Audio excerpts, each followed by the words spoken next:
contar sobre a estratégia da IB InBev rumo à inovação, chama ao nosso palco virtual meu amigo, grande amigo Luiz Gondim. Com mais de 19 anos de carreira dedicados a negócio, tecnologia e inovação, ele tem um senso de estratégia, visão e habilidade de aplicação e de tecnologias de venda como poucos, pessoal. Atualmente é CTO da Zitec e Global Vice President Innovation na IB InBev. Gondim, é com você, um prazer. Bom dia, pessoal. Queria agradecer primeiramente Meet Magento e o WebJump pelo convite. Meu nome é Luiz Gondim, eu sou Global Vice-Presidente de Inovação da IB InBev, Tecnologia. Minha apresentação vai ser sobre inovação em escala, como a gente inova escalando. Bom, falar um pouquinho aqui o contexto, né, o que a gente vem passando na nossa área e como a gente vê. É importante destacar, então, que tecnologia está mudando a forma de fazer negócio. Não tem mais aquele mindset de pensar na área de tecnologia somente como suporte, né? A TI tradicional, que a gente tinha até pouco tempo atrás. Além disso, deveria pensar na tecnologia apenas para as empresas de tecnologia, né? Toda empresa é uma empresa de tecnologia, né? Porque a gente utiliza muito e é isso que acaba sendo o diferencial em todo o negócio que a gente faz. De uma certa forma, é importante que a gente tenha também uma estrutura correta. Se a empresa, de uma certa maneira, está se posicionando somente com tecnologia em relação aos seus sistemas legados, as coisas que são o suporte no dia a dia, ela vai estar com uma estrutura otimizada para isso, né? Então, é importante que, quando você pensa em inovação, que você também tenha uma estrutura adequada para que você tenha tempo para pesquisa, para desenvolvimento, e aí sim para que venham os novos negócios acelerados por novas tecnologias. Inovação não é necessariamente só tecnologia, pode ser às vezes um processo, né? Um processo que você muda e você dá uma cara nova para aquele negócio que você já vinha fazendo anteriormente. Então, de novo, o que é mais importante é que a gente não necessariamente se apaixone por uma tecnologia ou outra, mas que a gente entenda qual é o problema e como a gente vai solucionar aquele problema da melhor maneira correta. Bom, nós devemos ter múltiplas lentes, pois isso vai nos ajudar a entender o atual cenário, mas também vai nos ajudar a enxergar as novas tendências. No centro, devemos ter sempre nosso cliente, interno ou externo, e entender seus problemas, e com isso entender o cenário atual. Esse cenário atual já foi, de uma certa maneira, resolvido, precisamos colocar alguma outra coisa aqui, ou não. É aí que vai surgir a inovação, quando você entende realmente quais são os problemas dos seus clientes e como você enxerga com múltiplas lentes, nesse momento, com os olhos do seu cliente, quais os problemas que eles estão passando e como você vai solucionar. Como você vai solucionar vai estar intrinsecamente ligado à tecnologia e tudo que está sendo feito no mercado. Então, você precisa olhar as novas tendências de tecnologia, você precisa entender o que está sendo feito pelos seus competidores, é importante mapear para saber qual vai ser o seu diferencial, se você vai para um mercado que já está saturado ou não, entender regulamentações, muitas vezes por ser uma coisa nova, ainda não tem uma regulamentação muito bem definida, ou por ser uma coisa nova, está começando a ter uma regulamentação muito calcada no passado, e é importante você entender para mostrar como com inovação e com uma tecnologia nova, você deveria ter novas regulamentações, de uma certa maneira, entender quais são as megas tendências para frente, para você colocar uma coisa que vai ser sustentável para o médio, não vou falar muito longo prazo, porque a tecnologia tem evoluído muito, mas para o médio prazo é fundamental que você entenda o que você vai estar fazendo para resolver o problema dos seus clientes. Ainda falando um pouco de metodologia e alguns aprendizados aqui para a gente levar para frente, muitas vezes as pessoas acham que inovação e na verdade não é isso, né? Não é um gut feeling ou simplesmente alguma coisa que você acha. É muito importante que você tenha processo, que você tenha metodologia e que você entenda todas as fases para que você realmente tenha alguma coisa que seja sustentável.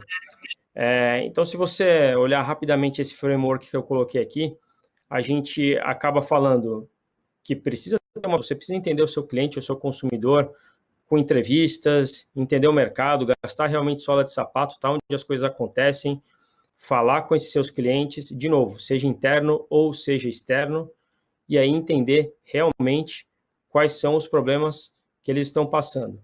Somente assim você vai entender como resolver. As necessidades e oportunidades e como diferenciar em meio à concorrência. É importante você entender se existe concorrência para o que você está querendo resolver ou não. Se existir, mapear exatamente quais são as características comuns a todos, não deixar de fora nenhuma delas porque são fundamentais e muito importantes, por isso que elas existem, mas colocar o seu diferencial. É isso que vai fazer com que você tenha uma curva de valor diferente dos seus competidores. Após essa segunda etapa, é o momento que então você começa a desenhar e a entender todas as suas ideias em função desse processo. Esse momento é importante que tenha muita troca. É importante que o time seja um time multifuncional, que não seja apenas de uma cadeira, mas é importante que tenha todo o time trocando experiência para que realmente essas ideias elas sejam testadas antes de ir para o mercado. A próxima fase, aí sim a gente vai para uma fase de conceito e uma fase de testar esse conceito no mercado, e aí você volta para os clientes com novas entrevistas, mostrando exatamente o que você fez para tentar solucionar aqueles problemas, entendendo se aquilo que você fez resolve aqueles problemas, e aí sim você volta para uma última fase, que na verdade é a última fase, mas é a primeira fase do seu MVP. Somente aí você pode pensar em lançar alguma coisa. Se você simplesmente lançar sem passar por um processo similar a esse, onde você entende quais são os problemas, você entende quais são as necessidades do seu cliente, você provavelmente aumenta em muito a sua chance de falha. E aí, pode ser esse framework que eu estou colocando aqui, ou qualquer outro, né? O DVF é uma metodologia muito interessante, porque a primeira coisa, você entende qual é a estratégia da sua empresa e você, então, linka isso com os problemas dos seus clientes. É possível resolver o problema dos seus clientes e é possível estar alinhado à sua estratégia, à estratégia da sua empresa? Sim, é possível. É por isso que você tem um plano e esse plano é traçado de acordo com a estratégia definida pela sua empresa. Entendendo quais são efetivamente os problemas dos seus clientes, consumidores, internos ou externos, você vai para um momento que você define, então, existe um desejo, é realmente um problema, meu cliente entende que isso, dessa forma que eu estou propondo, faz sentido, é onde você começa, então, a entender a viabilidade disso, existe um mercado, tem potencial para que depois eu escale isso, vai ser um diferencial ou não, até o momento que você entende, então, se é de uma maneira técnica é possível ser feito ou não. Tecnicamente faz sentido? Temos a tecnologia para desenvolver o que foi pesquisado, resolver, então, esse problema desse nosso cliente, endereçando essa viabilidade desse mercado que a gente está endereçando? O custo, no final, é escalável ou eu só vou conseguir fazer um MVP e na hora que eu for escalar vai ser proibitivo por ser uma tecnologia muito nova? Tudo isso tem que ser levado em consideração para que você tenha o seu produto e para que você consiga, então, lançar no mercado. Novamente, pode ser work ou pode ser qualquer outro que enderece esses pontos, mas o importante é que você enderece esses pontos. Bom, e aí a gente, então, eu vou falar um pouco do nosso processo aqui, né? É um processo que a gente desenvolveu junto com um professor de Stanford. Novamente, é um processo muito parecido com um framework de inovação que vocês podem encontrar. Aqui tem algumas particularidades que fazem sentido para a nossa área. Então, a gente separa em 6 verticais, que é ouvir, explorar, priorizar, construir, fazer o piloto e então escalar. Esse processo foi baseado no Lean Innovation Model, como eu disse, desenvolvido pelo professor Steve Blank da Universidade de Stanford, e validado para o nosso uso. Nesse processo, a gente tem estágios bem claros de go, no go, para que realmente ele ande como num funil de inovação. Eu vou falar um pouquinho mais para frente, vou até mostrar um pouco como se comporta um funil. A parte do escutar, é aqui que a gente procura, então, o nosso principal stakeholder, quem é que vai ser o nosso sponsor, para realmente entender se isso está ligado à estratégia e aos desafios de negócio, né? No fim, a gente está resolvendo um problema do nosso cliente, interno ou externo, vinculado à nossa estratégia. Para cada uma das ideias possíveis, a gente faz benchmark com o nosso ecossistema, entende se isso já foi um problema resolvido ou não.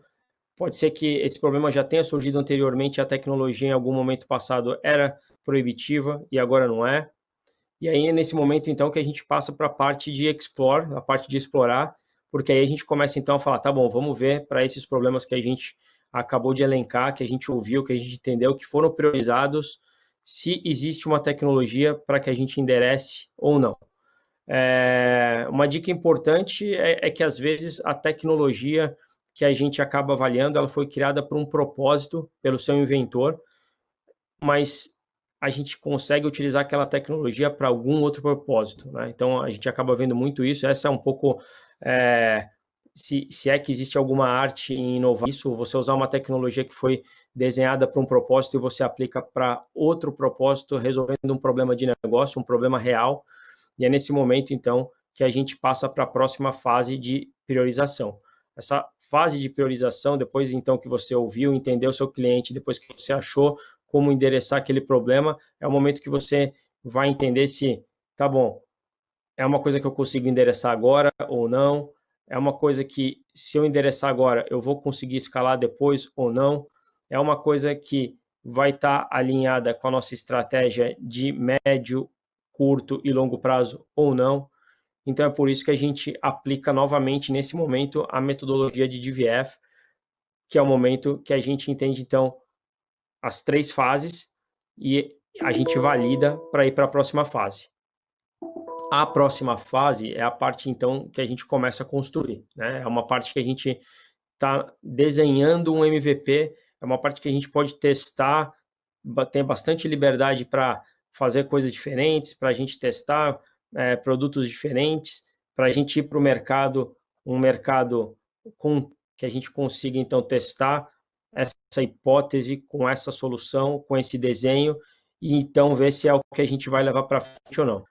Como eu disse, isso normalmente dura algumas semanas, vamos dizer mais ou menos até uns 3 meses esse processo, se você tem muito claro o que você está querendo resolver. Esse é um típico funil de inovação que eu falei para vocês que eu ia mostrar, onde a gente passa por entrevistas, tente sempre pegar a sua amostra em diferentes regiões, para que você não se prenda apenas a um lugar, uma região, e aí você acaba desenvolvendo uma solução que vai ser uma solução de nicho. De novo, se esse for o seu problema, siga dessa maneira, mas quanto maior for a sua amostra, menor vai ser a sua tendência de fazer uma coisa de nicho. E mapeie seus competidores para entender se você está indo para um mercado altamente poluído ou não, se é um mercado que você vai realmente ser desbravador. E esse é um funil. Então, normalmente a gente pode dizer que começam mais ou menos com umas 200 ideias. Conforme vão passando pelos estágios, a gente entende que entre 15 e 20 é o que vai passar para alguma próxima fase de, efetivamente, a gente tentar escalar. Falando, então, um pouquinho da nossa área antes de continuar os próximos e últimos 2 pilares. Como a gente está e para onde a gente quer ir, né? Então, a gente entende que a área de inovação, existe uma parte de inovação incremental que é muito importante para o negócio, que são as nossas principais ferramentas, processos e negócios sendo sempre adaptados com utilização de novas tecnologias. A parte de pesquisa e desenvolvimento é muito importante para que a gente um pouco para frente as tendências e para que a gente enxergue o que a gente pode fazer além do que a gente está fazendo. Então, essa é uma parte super importante da gente ter. E, obviamente, além, a gente acredita que cada vez mais engajar com o nosso ecossistema. E aqui a ideia principal é aprender com os problemas resolvidos pelas startups, ter esse ecossistema muito próximo de nós. Muitas vezes startups acabam entrando no nosso pipeline, acabam resolvendo nossos problemas, mas muitas vezes elas servem como inspiração para que internamente a gente também olhe com outras lentes e resolva nossos problemas. A gente tem alguns pontos que precisam ser deixados claros e que precisam ser resolvidos. Sempre estar perto do cliente é a chave e utilizar metodologias como a que eu falei, uma abordagem, por exemplo, de DVF, vai ajudar a entender melhor nosso cliente e trazer uma melhor solução. É importante sempre que a gente... Isso aqui é uma dica que eu falo com o meu time, que eu ouvi de outras pessoas também, que a gente se apaixone por resolver o problema. A tecnologia é muito legal, muitas vezes a gente gosta de testar, utilizar tecnologias novas, mas não se apaixonar pela tecnologia. Muitas vezes existem coisas ou tecnologias muito recentes que são bacanas para pesquisa, mas não são aplicadas quando você fala para escala. Então, de novo, se apaixonar pelo problema, como a gente vai solucionar, não necessariamente pela tecnologia. Aqui para a gente ficar bem livre para testar diversas soluções e realmente com a que for melhor para o nosso cliente e melhor para o nosso negócio. Um exemplo antes do piloto, né? Antes da gente ir para o scale. Então, tem vários exemplos aqui de coisas que a gente fez ao longo do tempo, protótipos, como, por exemplo, inspirados na Amazon alguns anos atrás, no Amazon Dash, que era o botão da Amazon, como criar um botão, pode ser um botão virtual, um botão fixo, mas como a gente se inspira em problemas sendo solucionados por outros e como que a gente, então, aplica essas soluções para o nosso negócio. Aqui, de novo, protótipo é uma fase que você pode fazer um desenho, é uma fase que você pode fazer um sketch, é uma fase que você pode fazer um desenho de solução bem pobre para você validar o seu conceito com o problema mapeado junto com o seu cliente. Então, aqui não se prenda ao estado da arte, não é o momento. Então, aqui é o momento que a gente utilizar diversas maneiras de prototipar, inclusive desenho, para levar para o cliente e dizer, por exemplo, se a tela for assim, o que você acha? Resolve o seu problema? E se a tela for assim? Então, realmente, fica bem livre para gastar o menos possível, mas essa é uma fase de validação. Então, a gente não precisa fazer nada em estado da arte. Indo para as últimas duas partes, eu vou passar pela parte de piloto. A parte do piloto é uma parte crítica para a gente definir uma área onde vai ser testado aquele nosso MVP, né? Essa área é importante que ela tenha sido mapeada desde o começo, que ela esteja próxima, então, do problema que a gente está tentando solucionar e que a gente defina claros KPIs para que a gente possa passar para a próxima fase. Em cada uma das fases que eu falei para vocês até agora, é importante que a gente tenha claros KPIs. Mas essa fase de piloto, ela é muito importante porque é aqui que a gente pode pivotar a nossa ideia ou não. Então, se a gente não atender claros KPIs, claras métricas, a gente deveria voltar para a fase anterior, que é pesquisar novamente, entender novamente quais são os nossos pain points, nossos problemas dos nossos clientes, para que a gente prototipe novamente, para que a gente faça esse piloto. O piloto, muitas vezes, a gente seleciona uma área de conforto, né? E o nosso piloto acaba dando certo, né? É muito raro as pessoas que estão fazendo um piloto não voltarem a atenção completa para aquele piloto. E isso, às vezes, é um grande risco, porque você acaba realmente influenciando o seu piloto por um lado que não necessariamente é o resultado correto, porque você está muito focado em fazer aquele piloto dar certo. É importante que o piloto seja definido, então, uma área que seja próxima ao seu problema, mas que você coloque de forma que realmente a sua solução seja testada.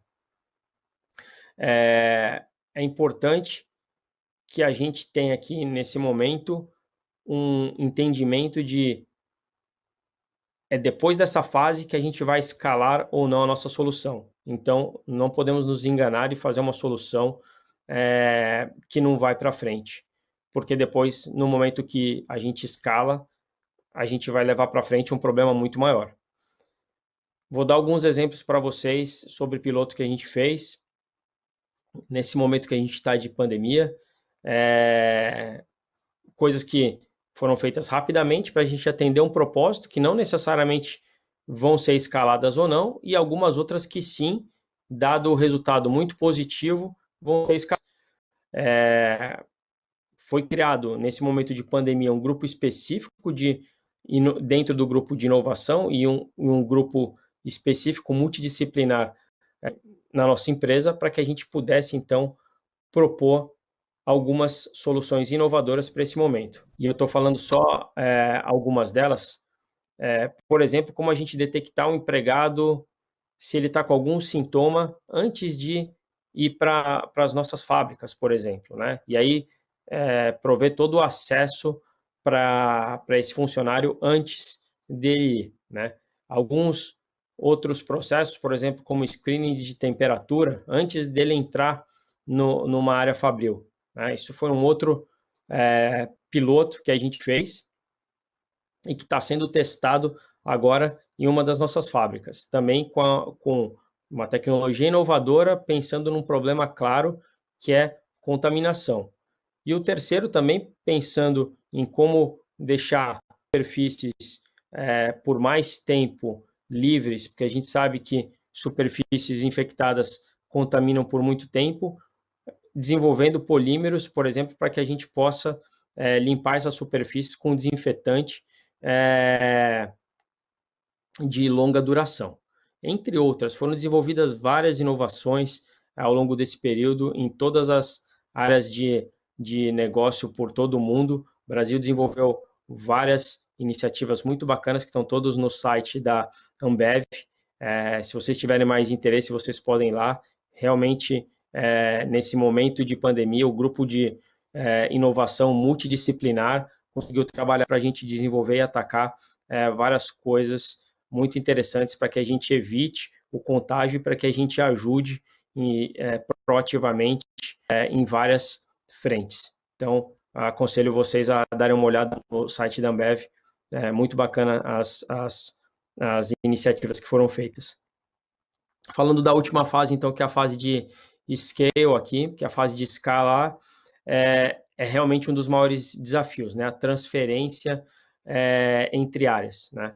É fundamental, então, por isso que todo o processo tenha sido mapeado, que toda gestão, que toda mudança seja definida durante o piloto, porque é nessa fase que a transição de um grupo que estava tocando de forma pequena, de forma realmente a atacar uma coisa nova, passa para um grupo que é responsável por escalar na organização como um todo, e é importante que toda a documentação seja muito clara para que não tenha nenhuma dúvida de quais os KPIs, de qual problema que a gente está atacando e de como isso pode ser escalado.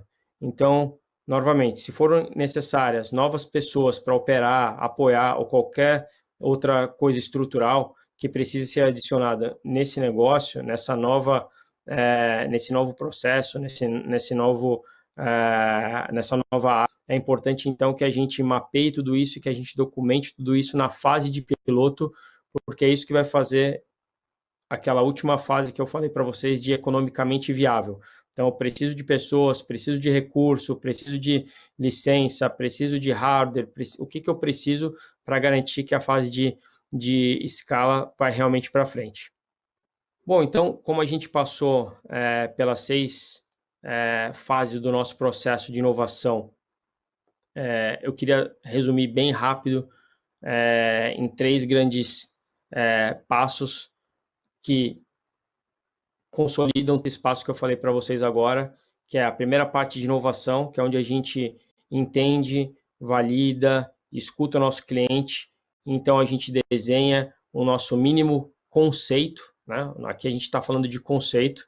A segunda fase, então, que é a fase de incubação, é onde efetivamente a gente entende como a gente vai para o mercado, como a gente define a operação que a gente vai ter, quais são as pessoas que vão operar, e aí, enfim, o nosso MVP. Aqui é o momento que a gente vai ter um produto mínimo para a gente testar, para a gente colocar no mercado, para que nossos clientes interajam com ele. E depois a fase de escala, que é a nossa última fase, vai ter uma interação grande nessa fase de incubação, para a gente garantir que qualquer ajuste necessário com essas interações que foram feitas durante o nosso piloto, a gente consiga, então, ter um produto final que a gente consiga escalar da melhor forma possível, atendendo todos os problemas mapeados nas fases iniciais. Esse é um grande resumo, tentei passar o mais rápido possível para vocês. Agradeço novamente o convite e agora estou aberto para perguntas. Obrigado. Obrigado, Gondim. Obrigada, Gondim. Eu tenho uma pergunta aqui. Qual o maior desafio em inovar nesse novo cenário, na sua opinião? Alguns desafios, pelo que eu tenho visto com todo o time que trabalha comigo e com vários amigos de outras empresas e até mesmo dentro da empresa em outras áreas. Eu acho que é um momento bem desafiador, muita coisa está mudando muito rapidamente, né? Um momento de pandemia que a gente passou. Então, acho que para todo mundo que trabalha com inovação, olhando para o copo meio cheio, é um momento muito bacana, porque a gente pode pensar, primeiramente, que a gente sempre fala em disrupção e a gente foi disruptado para um modelo que não estava previsto, né? Então, vai ter uma curva de adoção de diversas tecnologias que é uma curva forçada. Então, para todo mundo que trabalha com inovação, eu acho muito bacana que a gente entenda rapidamente quais são essas tecnologias que vão ser as próximas, que estão sendo aceleradas, e que a gente utilize essas tecnologias da melhor maneira para o cenário que a gente está atual. O cenário que a gente está atual, muito provavelmente vai mudar rapidamente no próximo ano. Então, de novo, a gente vai ter um grande desafio de se adequar ao que a gente tinha antes, com o que a gente está tendo agora, com o que vai ser o nosso próximo ano. Então, acredito que o desafio vai continuar, a gente tem que estar muito bem antenado ao que estiver acontecendo ao nosso mercado, ao nosso redor, quais são os problemas que os nossos clientes vão estar passando e tentar ajudar eles a passarem da melhor maneira possível, com tecnologia e de uma forma que a gente realmente consiga transformar e passar por esse momento crítico da melhor maneira possível. Show de bola. Tem uma pergunta também, Gondim. Innovation, Incubation or Scale? Qual fase é mais difícil e qual dica para acelerar?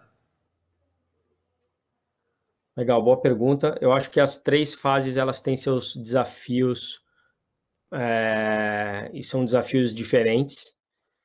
Eu não sei se tem uma fase mais difícil do que a outra. Eu arrisco a dizer que a primeira fase, que é sair da inércia, é sempre a mais difícil, porque é o momento que efetivamente você está realmente achando alguma coisa e você está resolvendo. Mas, de novo, todas as fases são muito difíceis. A fase de scale também é muito difícil, principalmente numa organização como a nossa, que é uma organização global, que é uma organização muito diferente quando a gente olha país a país e que a gente tem diversos desafios em cada um desses países. Então, eu acho que para a nossa organização a fase de scale é muito difícil, porque a gente tem diversas particularidades, mas de uma forma geral, no contexto das três fases que você me perguntou, eu acho que a primeira fase é a fase que a gente encontra um maior desafio, que é realmente sair da inércia, fazer alguma coisa diferente, fazer alguma coisa nova. Show de bola, Gondim, show de bola. Bom, é isso, cara. Queria agradecer você pela palestra e até a próxima aí. Muito obrigado, Eric, WebJump, Meet Magento. É legal falar com vocês sobre inovação e como a gente escala.